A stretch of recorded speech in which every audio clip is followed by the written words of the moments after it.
So eto mga sangkay, alamin po natin ang balita kung papaano nga ba nawala itong isa sa mga kakampi ng ating pamahalaan sa isang musyon lamang po ni Congressman Sandro Marcos.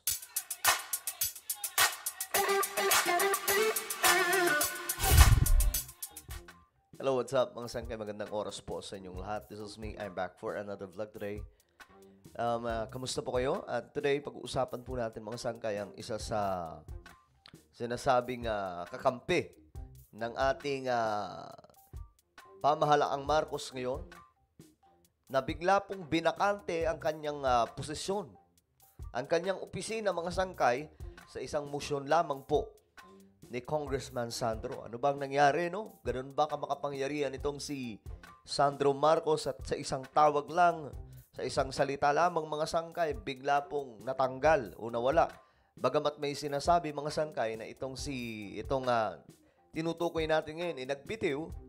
Pero kung titingnan din po natin mga sangkay, mukhang pinaganda lamang po ang eksena mga sangkay ng pagkawala niya sa pwesto. At, alamin po natin ngayon. Shoutout ka pala sa lahat ng mga nanunood. But anyway, bago tayo magsimula, subscribe po muna yung ating YouTube channel. Tayo po ay road to 2 million subscribers na. Sa mga hindi pa po dyan nakakapag-subscribe, ano pang hinihintay nyo? Makikita nyo po yung subscribe button sa ibaba ng video na to. I-click nyo lamang po yan. Then, click the bell and click all. Sa mga nanonood po sa Facebook, i-follow nyo po yung ating Facebook page. Alright, guys. Tignan po natin ito. Ang dami pong balita dyan mga sangkay, no? Magkakaiba eh. Motion Representative Sandro Marcos na ideklarang bakante. O, diba? Nagdeklara pong bakante. Sa iba naman mga sangkay, sa ibang mga mapapanood po nating video. O, ito din, no? Representative Zaldico. Ito po yun, si Zaldico, mga sangkay. Ito yung nagtanggol sa budget o national budget for 2025 na pinag-iinitan din po ng mga DDS. Binakante ang chairmanship ng House Committee on Appropriation. Oh, binakante, 'di ba? Pinaganda lang mga sangkay pero ganun pa rin po ito eh, tinanggal eh. Ito naman, hindi daw po tinanggal kundi nagbitiw. Ayan o, mga sangkay. Nagbitiw daw. Pero tingin ko parang tinanggal eh. Ito naman, posisyon ni Representative Zaldico bilang chair ng House Appropriation Panel, diniklarang bakante. Ano ba talaga?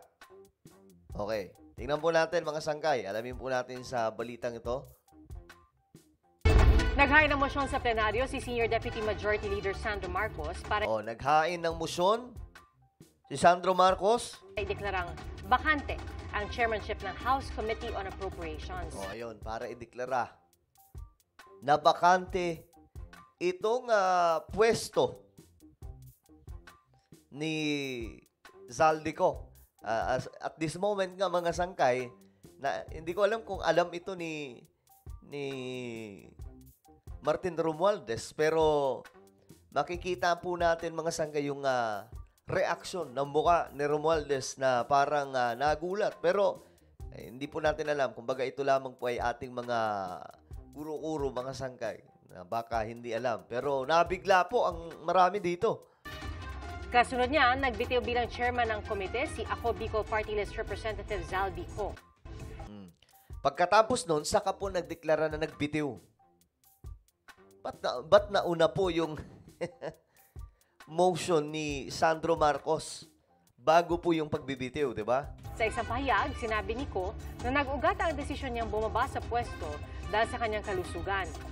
Inalis si Ko sa gitna ng issue sa pagpopondo sa AKA o Ayuda para sa Kapos ang Kita program na pinangangambahang magamit sa politika. Okay, ayan po ang kanyang reason. Ito ay lumabas after pong magmosyon ni Representative Marcos. Kumbaga, sabi ko nga parang pinapanipis lang po yung kumbaga pinapaganda lamang po yung exit ni Representative Zaldico ng Ako Bicol Party List. Pero mga sangkay, parang, well, kayo, ano sa tingin nyo? Tinanggal ba o talagang kusa po siyang bumaba? Sabi po ni Zaldico dito, this decision made with a heavy heart is driven by pressing health concerns. The highly demanding nature of my role has taken its toll, and I now need to prioritize seeking the medical attention necessary for my well-being. Para daw po sa kanyang pangkalusugan. Hindi po natin alam ano ba ang kanyang tinutukoy dito. Mayroon ba siyang karamdaman na iniinda? Tuloy natin. Kita program na pinangangambahang magamit sa politika. Sa pagbubukas ng sesyon, sinabi ni House Speaker Martin Romualdez sa kanyang talumpati na magdaraos sila ng mga pagdinig para imbestigahan ang nangyayaring smuggling at hoarding na nagpapabilis anya ng inflation sa bansa. Pati ng halos 12 billion pesos na halaga ng mga expired na gamot at ang paggamit ng PhilHealth ng kanilang pondo. Bubusisiin din daw ang umano'y maling paggamit ng confidential funds. Okay, so ayan mga sangkay, no?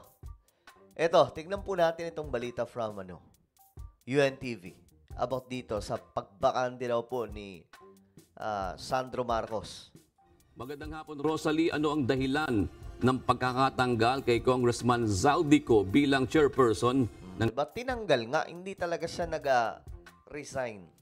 Kung tinanggal. Kumbaga sinundan na lamang po doon, mga sangkay, pahabol na siya ay nag-resign. Pero nauna po yung pagtatanggal sa kanya ni Sandro Marcos. House Committee on Appropriations.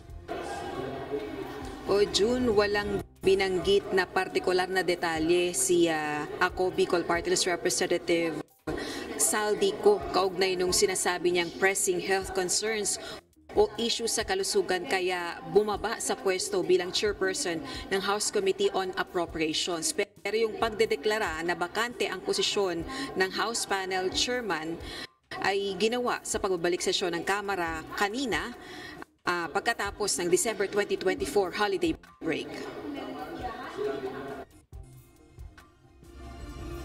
Si Presidential son at House Senior Deputy Majority Leader Sandro Marcos ang naghain ng mosyon sa plenaryo ng Kamara Ayan ha. na nagdedeklarang ibakante ang pwesto ng chairperson ng House Committee on Appropriations. Nagdeklara na ibakante, mga sangkay. Yun po ang nangyari. Angas din po ni Sandro Marcos no?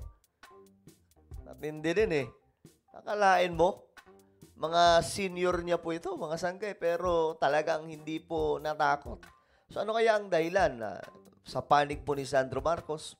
Hindi ko alam kung nagsalita na po siya. Pero si Zaldico kasi nagsalita na mayroon po siyang health concern. Walang tumutol dito kaya pinagtibay agad ito sa plenaryo ng Kamara. Si Ako Bicol Party List Representative Zaldico ang chairperson ng House Committee on Appropriations. Mr. Speaker, Ito yon. I move to declare vacant the position of Chairperson of the Committee on Appropriations. I move to declare vacant. Bakantehin natin. Kumbaga, sabi ni Sandro Marcos, binabakante ko itong opisina ngayon. Itong posisyon ni Zaldico. There's a motion. Ito. Tingnan nyo po mga sangkay. Medyo parang nagulat po dito si Congressman Martin Romualdez The chair hears no objection. Said motion is carried. Kabilang si Congressman Ko sa Bicameral Conference Committee na naging kontrobersyal matapos aprobahan ang pinal na bersyon ng 2025 National Budget kung saan nakapaloob ang tinapyas na pondo ng Education Department, zero government subsidy para sa Philippine Health Insurance Corporation, at bilyong-bilyong pisong insertions o dagdag pondo naman para sa Department of Public Works and Highways o DPWH. Samantala, wala namang pinanggit si Speaker Romualdez kaugnay ng issue ng impeachment complaints laban kay Vice President Sara Duterte. Pero kung si House Deputy Minority Leader, ACT Teachers Party List Representative Franz Castro ang tatanungin, naniniwala itong ngayong linggo may development na sa impeachment complaints laban kay VP Duterte. Okay, so ayan, medyo nalilihis na po yung topic na yan mga sangkay about impeachment complaint kay VP Sara. But balik tayo. Ano kaya sa tingin nyo mga sangkay ang pinaka-reason? May pressure ba sa loob? Kaya natanggal itong si Saldico? Kasi dito mga sangkay, ang tindi po ng ni Sandro Marcos. Balikan po natin. House Senior Deputy on Appropriations. Walang tumutol dito kaya ay December 2024 holiday. Senior Deputy Majority Leader Sandro Marcos ang naghain ng motion sa plenaryo ng Kamara na nagdedeklarang ibakante ang pwesto ng chairperson ng House Committee on Appropriations. Walang tumutol dito kaya pinagtibay agad ito sa plenaryo ng Kamara. Si Ako Walang tumutol, mga sangkay. So talagang nirekta po ni Sandro Marcos, no? So ano sa tingin nyo? Ano ba ang dahilan? May kinalaman ba itong mga sangkay sa mga kontrobersyal na mga halimbawa na lamang po ngayon itong mga desisyon dyan sa Congress, no? Sa pangunguna po ni Martin Romualdez? Well, ano po ang inyong opinion mga sangkay? Grabe din po itong ginawa ni talagang inangasan po ni Congressman or Representative Sandro Marcos. Ano po ang inyong opinion? Mag-comment lamang po sa ibaba. Meron po tayong YouTube channel. Ito po ay Sangkay Revelation. Hanapin nyo po ito sa YouTube. Kapag nakita nyo na, i-click nyo po yung subscribe, i-click ang bell, at i-click nyo po yung all. So ako na po ay magpapaalam. Mag-iingat pong lahat. God bless everyone.